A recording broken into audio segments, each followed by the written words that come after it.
Hello everyone, welcome back aboard the night train. I am back for another video, and this time I'm going to be taking you through this layout that I'm slowly building up behind me.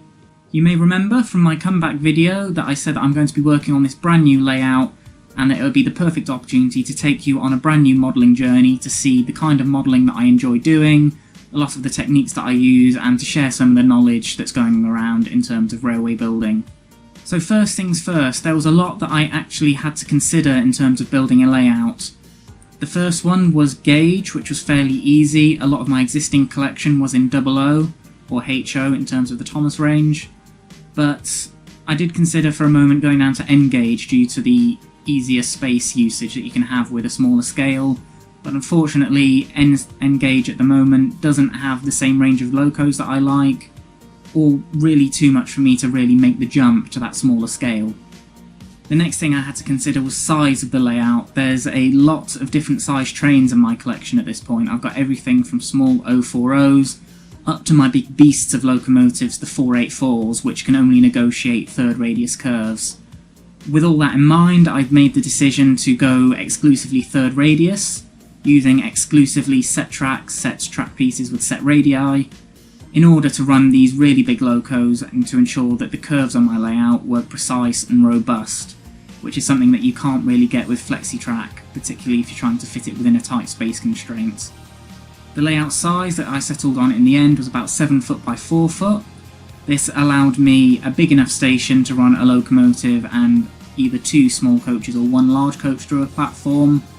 I couldn't really afford to run any trains bigger than that, so that was the minimum size I started with in terms of the station, and the smallest length footprint I could get with having such a station was about 7 foot. Another thing I considered was, what features do I want on the layout? I want it to be a reflection of my interests, all the things I enjoy but in miniature, and this really came down to 2 things. What do I want to get out of the trains I'm going to run? I narrowed this down quite easily to, I want to be able to run all of my engines, smallest to largest, and I wanted to have my layout have some sort of realistic operation incorporated into it. So I decided to settle on a heritage railway theme of a small branch line style station with double tracks that allow for a runaround loop. My partner, who has recently begun coming to heritage railways and model railway exhibitions with me, said she prefers the loop style layouts instead of the end to end, so that was another thing that we factored into the design of this model railway. Another key thing that I wanted to incorporate, particularly as these are trains, is to try and have them running between 2 locations. That is very difficult to do if you're trying to build a small compact layout, so I've decided to go with no more than 2, maybe 3 station destinations on a layout, so that any trains that run can actually go between 2 locations, even if they are within eyesight of each other. So that's everything in terms of railway track design on the layout. One thing that I was keen to incorporate was to have a really varied scenery built up around the railway to make it feel like it was in a lived-in environment. I've included water-based areas, rural areas, urban areas, forested areas to really create a variety of landscapes to allow for a lot of cameos and fun to be had on the layout outside of the railway itself. So without further ado, we'll crack on and I will introduce you to everything I have planned on this neat little model railway. I'm hoping it's going to turn out like no other one that I've seen on YouTube. Here is an overview of the layout. As you can see, we have a single standard gauge loop and also a 009 loop, both with their own separate station yards. The station itself consists of a small branch line style station which loops round to a small transfer halt with the narrow gauge railway. The layout has been designed to fit on 4 separate baseboards that all slot together to form a single larger layout. The baseboards that I've used are Grange & Hodder lightweight laser cut board kits, all stuck together with wood glue. These comprise 2 3 foot by 2 foot baseboards and 2 4 foot by 2 foot baseboards, and the front 2 baseboards can be removed so that I can work on the back ones, and all of these baseboards, when all 4 are together, are supported by 2 sets of drawers and some custom built leg sets. All the legs beneath the boards have adjustable feet so that I can set them all to the same height and ensure that all the track is level across the 4 boards. The track crosses each baseboard joint, and where this is the case I've tried to keep this to a minimum and straight wherever possible to minimise the chance of any derailments. The boards can be bolted together internally and are also secured on the outside with case clips. All of this future-proofs the layout, which means that it can be split up, separate boards can be fitted through loft hatches, and it can be easily relocated elsewhere in the house and can be taken apart and put together again as easily as possible for any future exhibition use.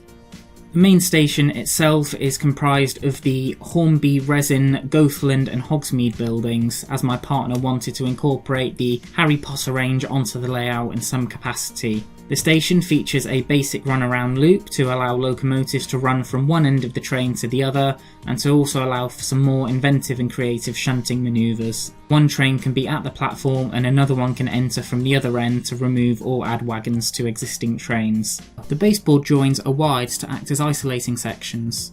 So far, all the station buildings have been acquired and placed on the layout for positioning.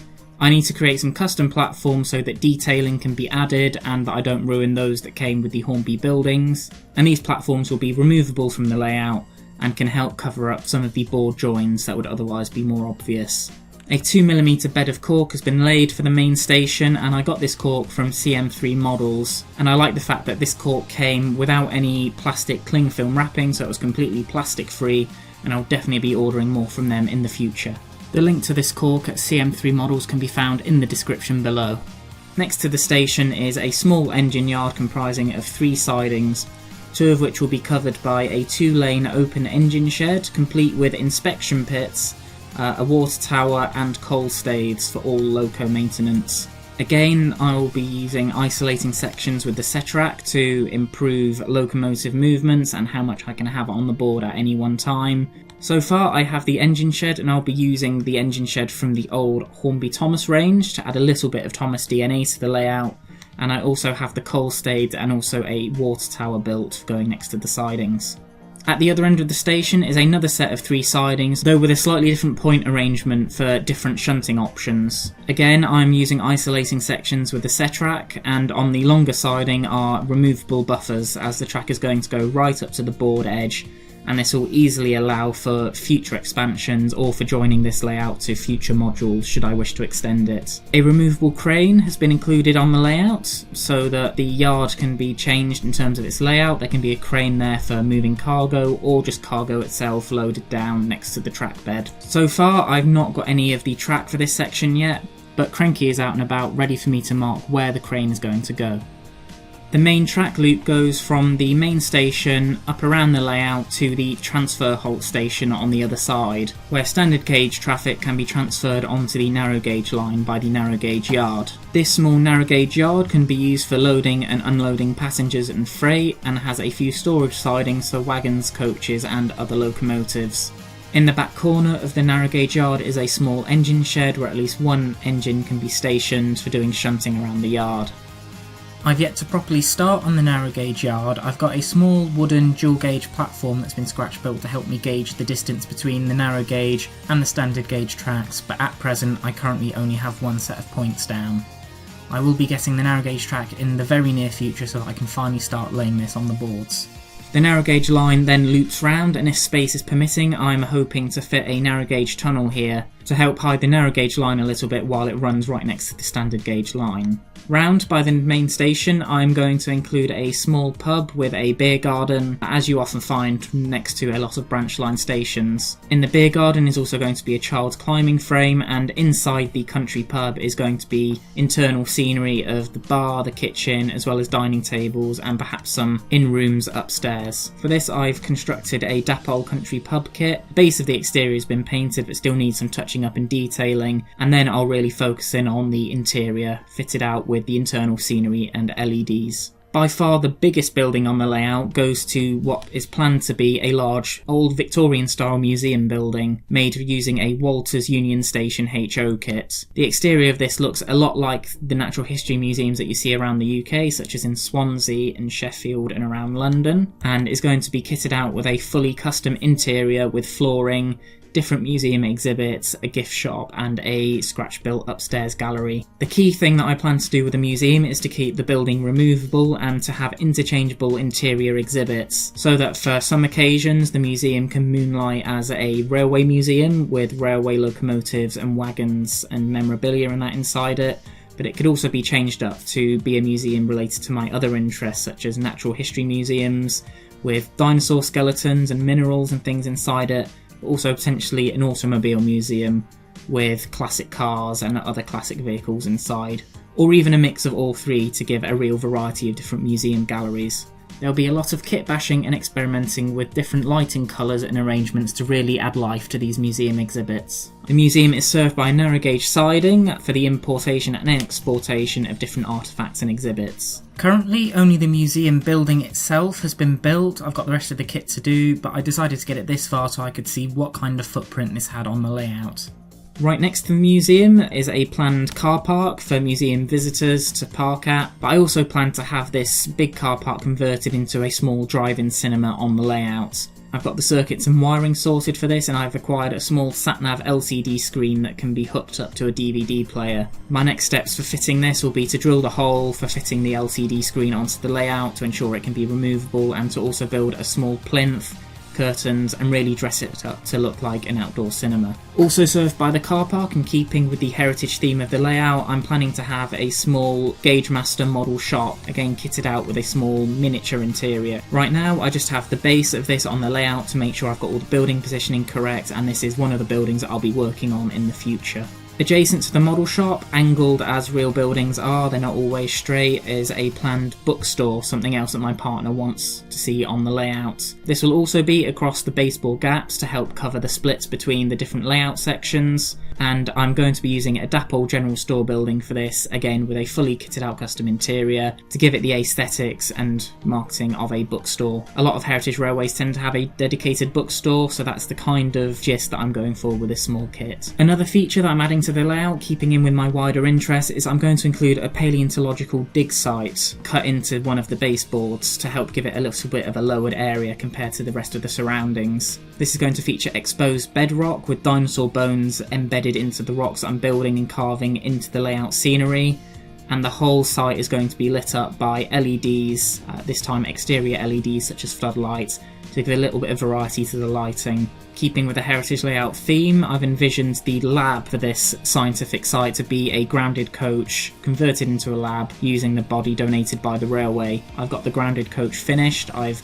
weathered the exterior and built a custom interior inside showcasing a small lab bench, a bookcase, some cupboards and some fossil samples that are being worked on by scientific figures that will be added to the layout later on. Further along, I'm including a abandoned cottage on the layout to break up some of the more livelier areas and create a few dead spots on the layout. For this, I'm using one of the old Dapol thatched roof cottage kits, which has been painted and weathered, and once I've got the rest of the scenery done on the layout, I'm going to add this and blend it in a little bit more by adding some static grass thatching to the roof, and also some more ivy and vegetative weathering to the cottage as well. In the far corner of the layout is a small farmyard comprising a number of farm-themed buildings. These include an open shed for larger vehicles such as traction engines and tractors, which has been made using one of the repainted Tommy Thomas Brendam dock sheds, injecting a little bit of my old Thomas DNA back into this more general layout. Next to this, I've built a Wills Kit closed barn, which I've painted and weathered, and that is pretty much finished. And then across from these two buildings is going to be two garages and workshops, with some more cluttered interiors with vehicle lifts and parts, as well as a welding LED to add a little bit of life into this back corner. Within the narrow gauge loop itself is going to be another experimental part of the layout, as I'm going to be including in this one of the limited edition Knock Haunted House HO kits. It's a laser cut house kit that comes with ghosts, lights and sound effects to give it a real haunted feel. This is going to be nestled within a sort of hilly scenic backdrop within the narrow gauge loop, led to by a small dirt road that extends from the more built up area of the layout. At the moment, this haunted house is only part built, but requires painting, interior detail. I'm going to be going a little bit outside of my comfort zone as well with this and trying to fit a small smoke generator to add a foggy feeling to this secluded area of the layout. The narrow gauge line travels from the yard through the potential tunnel and passes the paleo dig site, where the scientists can get some supplies dropped off by rail. The line then crosses the dirt road that leads to the haunted house and travels behind the model shop, behind the drive-in cinema screen, to the museum spur, where goods can then be dropped off or picked up from the museum. The line then curves back round, having circled the whole forest area,